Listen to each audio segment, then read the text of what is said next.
It's you versus you. Between the training and the race itself, the marathon requires you to be alone with your thoughts for very long periods of time. So what you say to yourself matters, how you manipulate your thoughts matters, and the choices that you make dictate the performance on race day a lot more than you probably realize. So in my last video, I shared tips on how to be mentally strong as an endurance runner, and that really focused on training. So today we're focusing on the racing part of it and how you can be mentally strong to show up in your best way for the marathon distance. Because the reality is no matter how physically ready you are, if you're not mentally aligned there, then it's not going to happen for you the way that you want it to. So I'm going to share 7 strategies here to get you well equipped to mentally tackle those 26.2. So number 1 is anticipate and plan for obstacles. The reality is a perfect marathon is very, very rare. Even on a marathoner's best or greatest day, there's typically something that goes wrong that they have to maneuver. And honestly, this is really what makes a great marathoner, is not that everything goes perfectly and according to plan, but that they plan for some of those obstacles or challenges to arise, and they know how to get around them in the best way possible so that they can continue on and have a great race even with that happening. So prepare for the unexpected in whatever could come your way. Now you can sit here and list every possible scenario of what you think could go wrong and how you're going to prepare for that. And certain things, yes, I would encourage you to do so, but the reality is there might be something that you don't even realize could happen that does happen. So it's much more about how are you going to be calm in any type of situation, knowing that you're going to have to get through it in the best way possible. Number 2 is know your why. So we've all heard this one before, so I don't want to dwell on it too much, but it's too important not for me to mention. The reality is whatever was the reason that got you out the door when things got hard, kept you showing up through training, is absolutely going to matter in those darkest moments of the marathon. I'm not going to sugarcoat it here, guys, and act like the marathon is just this easy thing if you train well. It will always be hard no matter what. So you just have to be really prepared to bring out that why, bring out that reason, bring out that purpose for doing this thing, this really, really hard thing. Why did you decide to do this in the first place? When you can pull that out in the darkest moments, you're much more likely to be able to get through it. Essentially, being very firm in your why is going to allow you to not give up. Number 3, chunk out the distance. So when you're starting a marathon, when you're thinking about 26.2 miles, it is incredibly overwhelming. This may be the farthest you're ever going to run, or it's the farthest that you've run in a really long time. It's going to be the furthest that you've done in all of your training, right? So when you think about how far that is, it's just normal that it's going to overwhelm you. So don't think about it like that. You need to think about it in pieces. So when I work with my athletes, I usually break it up into 4 or 5. So let's just talk about 4. You're thinking about that first 10K, then you're thinking about 10K to the half marathon point to mile 20, and then I always like to think of the absolute race, that the race doesn't really start until mile 20, and so mile 20 to the finish line would be that last chunk. So the reason that I recommend doing this, and that mental performance coaches recommend doing this, is so that you only have to think about tackling this one piece first. You don't even know how you're going to feel later, so it doesn't even make sense to be worrying about that yet. You're just thinking about your goal for this section. So when I'm working with my athletes, we are going to be talking about what pace are you running in that section? What effort should you be at? If there's hills there, what's that going to look like? What are you visualizing in those moments in this set of miles? So think about your goals there. What are you going to achieve when you get to that 10K? Okay, and then when you accomplish that, you don't need to look back and think back on what happened prior to that either. Now you're only focusing on the next chunk. Okay, what do I have to do right now to achieve what I want to achieve? and be strong at the half marathon point. Here's what I'm gonna do. So when you do this, it really cuts everything back and it makes it easier for you to say, it's fine. I've done a 10K before. I've done a 10K a million times. So this is no problem. I can do this. And even at the very end, it can be really overwhelming to think about, like, oh my gosh, I just ran 20 miles and now I still have to do this. So you want to try to just not think about everything that happened before, only think about that end and can say, okay, this is a 10K. I am hurting. I am in pain, but I can do a 10K. So let's get it done. Number 4 is find trust in your training. So last fall, I had 2 athletes who were running the same marathon and they both were going for a sub 4-hour time goal. Now they didn't know each other until they got to the race, but they connected up. They realized that their plans were very similar. And so they made the decision on their own to run together, which I thought was really cool.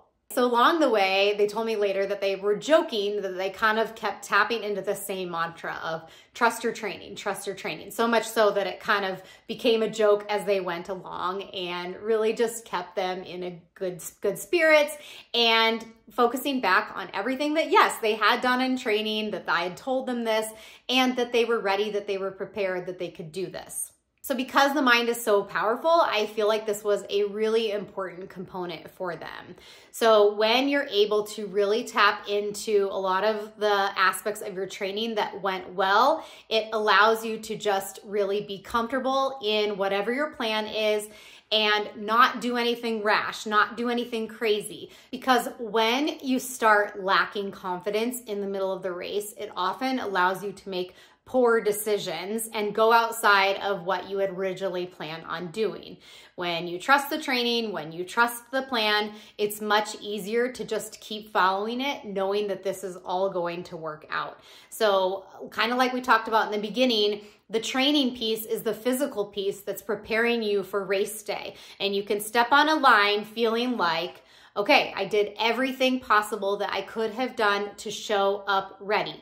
And when you can really internalize that and think about that mentally throughout your race course, the more likelihood that you're actually going to have it go exactly as you planned that it would, and that your fitness is showing up on race day exactly like you planned that it would. By the way, both of those runners crushed their sub 4-hour marathon time goals. So if you are interested in having the same opportunity that they did for coaching, I'm gonna go ahead and place our link below to RSM Run Coaching so you can see what options we currently have available.